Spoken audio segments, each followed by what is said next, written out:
Back in Sydney, Ready? 1, 2, 3. Kabali has just arrived at the Wildlife Hospital. Keep going. Up. A team of vets and specialists are all on hand for this once-in-a-decade procedure. Okay, on the scales? 200. 200 kilos, okay, so we've got to weigh all that other stuff. The procedure today, even though it's part of an investigation of his mild illness over the last few weeks, it is part of our preventative medicine program. We're going to give him a full health check, take samples, routine blood samples, we're going to vaccinate him. But particularly, I suppose, with an animal like a gorilla, it's an endangered species, they play a significant role in conservation of the species.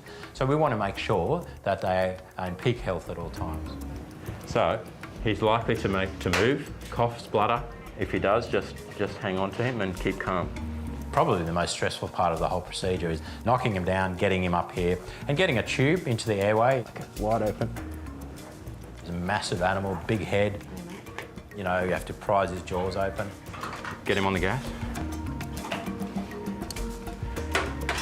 It was nice of him not to cough and splutter. Always scares the hell out of us. Okay, you guys can relax a little bit. Now we want him on his back, okay? So, is that good there, guys? Maybe bring the whole thing up this way a little bit.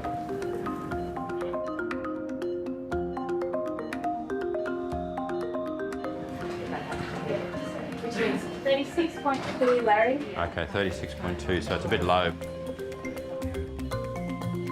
There are a few important diseases of gorillas that we need to look out for. Infections, bacterial infections, parasitic infections in his gastrointestinal tract. It's actually interesting, I've just discovered he's got a little injury on this eye, something that's happened in the past. There's a little scar on there. Must have been quite a deep wound because it's scarred his iris as well.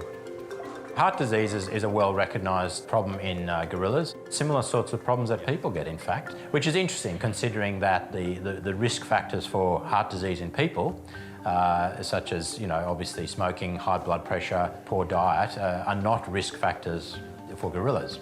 But still, they are a species where heart disease is seen.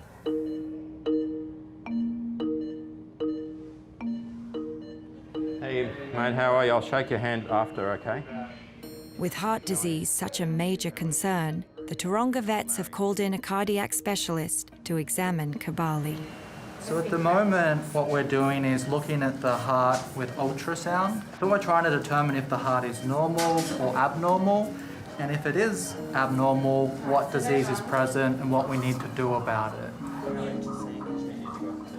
So what we're looking here is blood flow.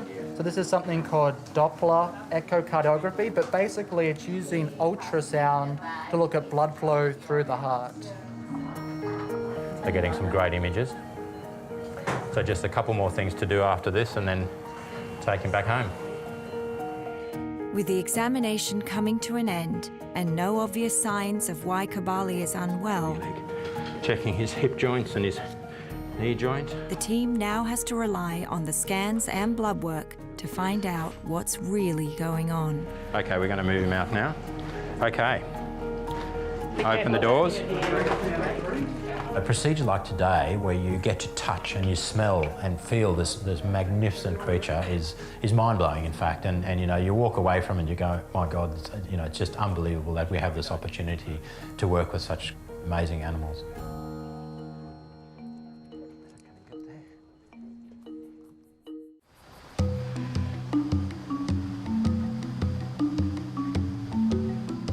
With Kabali back with his family and fully recovered from his exam, Larry and Mel are keen to go over the results of all of his tests.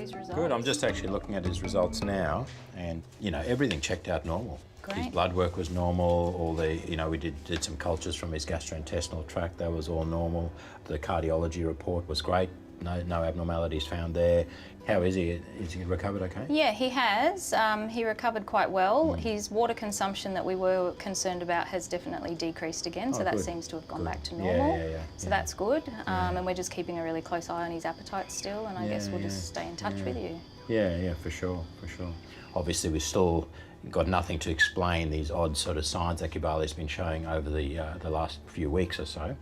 So let's hope that, you know, whatever was happening is passing and he'll make a full recovery. Okay, great. Yeah. Thank you. Despite early concerns, the keepers will continue to monitor Kibali over the coming months. Hopeful that this very important gorilla continues to lead and support his family for many years to come.